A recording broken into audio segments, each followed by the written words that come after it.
my name is Aria Selmeyer. Throughout my past 12 years in 4-H, I've worked my way through the levels of Diamond Clover, and looking back, I can say it's been a rewarding experience. Each level of the program pushed me to step out of my comfort zone to try new things, like participating in the communications contest for the first time, to leading younger members in activities and workshops. This gave me somewhere to use my skills and prove to myself that I could do something I might have been scared to try.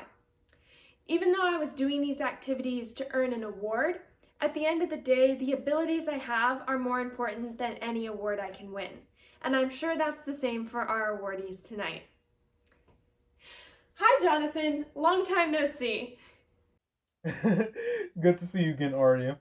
If you attended last night's gala with us, you'll know that we will be dropping a video a day throughout the rest of this week to learn more about our 2020 honorees and recipients. All of them were acknowledged last night at the main gala, and you can find that video on either the Maryland 4-H Foundation's official Facebook page or the Maryland 4-H program's YouTube channel. Today's celebration will be on our Diamond Clover Level 6 project honorees. To recap, tomorrow's installment of Maryland 4-H's Commitment to Excellence video celebrations will be for the state-level project winners and youth development overall to include the scholarship recipients. To be followed by volunteer award winners on Wednesday, hosted by the Maryland 4-H Volunteers Association, educator and staff appreciations on Thursday, and celebrating excellence from 2020 on Friday.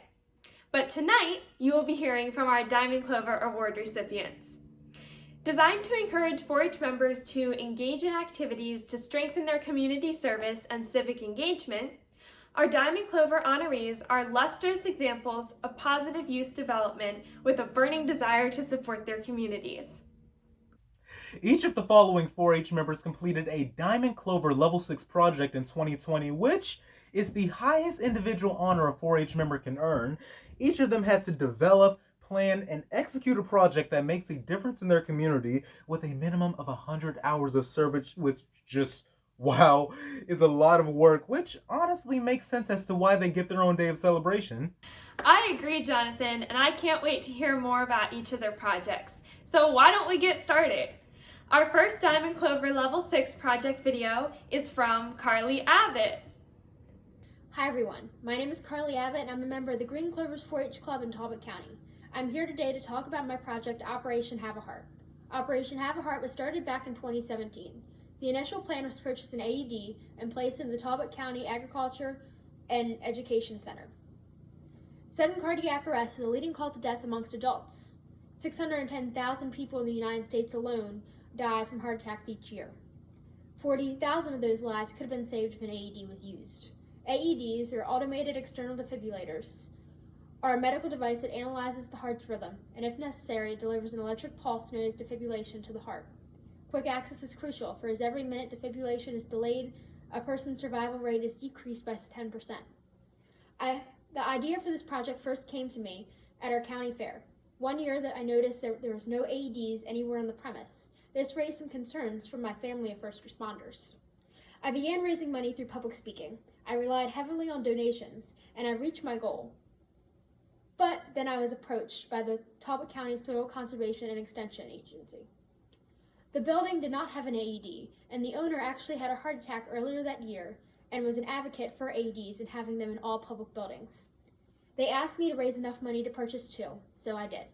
I realized donations were only going to get me so far in the process, so I began to brainstorm more ideas. Then my great-grandmother came to me with a quilt pattern. You're probably wondering how quilting has anything to do with this. I have been quilting since I was 6 years old, and it is one of my many 4-H projects. She approached me with Granny's Rhombus, the name we dubbed the pattern, and she offered it to me with the hopes that if I sold the pattern, the money would go and benefit my project. I paired with a local quilt shop, Quiltvine, and we sold this pattern and raised the rest of my money. With the help of the Paramedic Foundation and local construction workers, the AEDs were purchased and installed. I believe I was able to reach many with the information that I shared for my project, and while I hope these will never be used, I'm glad to know that they are there in case of an emergency and they could possibly help save someone's life, or at least earn them a little more time. Thank you. Impressive. Great job, Carly. Now up next we have Jason Blades Rinko Jr.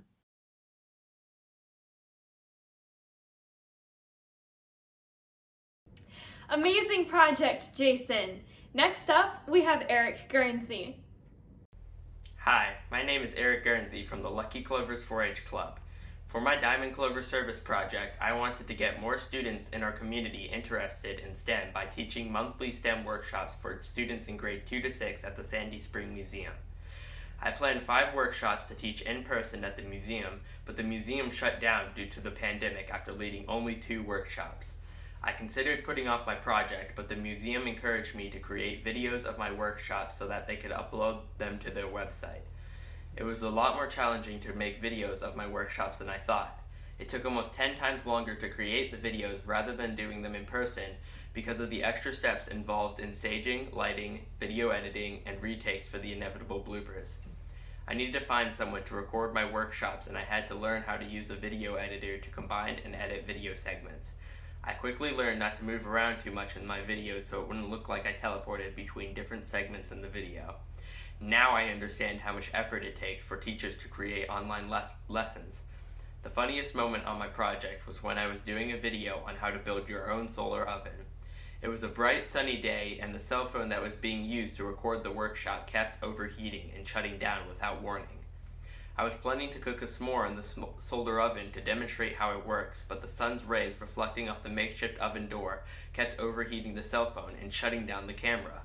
Because of all the video retakes, I ended up cooking lots of s'mores, so we had a s'more party. Way to go, Eric. Now up next we have Sabina Mastel-Torres. Hello, my name is Sabina Mastel-Torres. I'm 18 years old and have been a member of the 4-H Lucky Clovers for the past 10 years. I'm now studying illustration in Germany.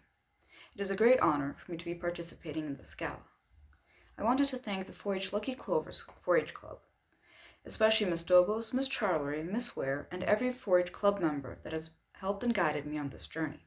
I also wanted to thank the Montgomery County 4-H office, especially Miss Elganesh and her staff, and the Maryland 4-H Foundation. My Diamond Clover Level 6 project, which is why I'm here, is the creation of a fund that would help pay for 4-Hers traveling expenses and give them a chance to contribute to the 4-H programs they are visiting. My goal was to make it easier for 4-Hers to see the world and become global citizens. My inspiration for this project was a trip I took in 10th grade to Tanzania and Africa. This not only widened my horizons, but it also showed me all the opportunities 4-H has to offer and how it is changing the world. I wanted to give other 4-Hers the same chance to experience the global 4-H community. While the fund does now exist, the pandemic has stopped it from being used. However, this fund will still be there after the pandemic, and it can keep growing. If you're interested in buying self-drawn cards to fund the cause, don't hesitate to reach out to the Lucky Clovers. Thank you for your time. Brilliant! Thank you, Sabina. Next up, we have Charles O'Boyle. Hello, my name is Charles O'Boyle, and for my 4-H Diamond Clover project, I made 5 little libraries out of recycled materials and filled them with donated books. I placed these throughout the rural areas of Allegheny County to help give book access to all people in Allegheny County.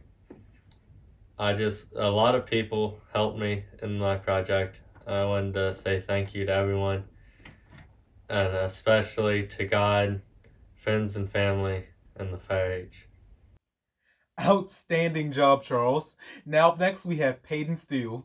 Hi, my name is Peyton Steele, and for my Diamond Clover Level 6 project, I established a group called 4-H is Open to All, with the goal of providing adaptive and accessible agricultural education to children with special needs. The intended plan was to host a field trip to the Carroll County 4-H and FFA Fair over the summer. I fundraised transportation costs so the entire summer class at Carroll Spring School, which is Carroll County Public Schools' designated school for special education and severe disabilities, could attend at no cost. I worked with special educators to make sure all areas were wheelchair accessible, that there were low sensory areas for students that needed a break, and that there were proper images on the students' communication boards to match the activities of the field trip, along with any other specific accommodations needed. Then COVID-19 came around and we had to change all of our plans. To protect the health of the students and volunteers, everything was transitioned into an online format. I created an accessible virtual field trip using Google Slides. 4-Hers from across Carroll County submitted short videos featuring some of their projects, including cows, rabbits, sheep, pigs, goats, chickens, alpacas, farm commodities, farm equipment, and many more. I provided each 4-H'er volunteer with a brief training on how to ensure their videos were accessible and easily understood, and then I compiled the videos into a virtual field trip. Currently, I'm saving the fundraise funds in hopes of hosting a field trip when it is safe for all students and volunteers. Until then, Carroll Springs School has unlimited access to the virtual field trip, and as more 4-H'ers complete projects and film videos, I will be adding them to the field trip. Stellar job, Peyton! I don't know about you, Jonathan, but I'm truly impressed with the dedication, creativity, and professionalism of our fellow 4-H'ers. They are truly passionate about their projects and willing to put in a lot of hard work. I completely agree, Arya. It's absolutely amazing to see what these 4-H'ers can do and just what 4-H can do throughout the entire state. 4-H definitely provides great opportunities for youth just like us, but clearly from these videos, we see that it can also give amazing leadership and life skills as a whole. Thank you and congratulations to all of our Diamond Clover Project recipients. Now, Arya, do you know anyone who could find out more about the Diamond Clover projects? In fact, I do, Jonathan. There is information available on the Maryland 4-H State website. Just go to extension.umd.edu/4H and you can find it on the For Youth and Families tab. You can also contact your local 4-H educator who can provide information and answer questions. Tonight was great, Jonathan. I can't wait to see tomorrow's celebration. Same here, Arya. Now remember, tomorrow we will hear from our state-level project and scholarship winners. Remember to check the Maryland 4-H Foundation's Facebook page or the Maryland 4-H Program's YouTube channel at 6 p.m. to help us continue the celebration. Y'all come back now, you hear?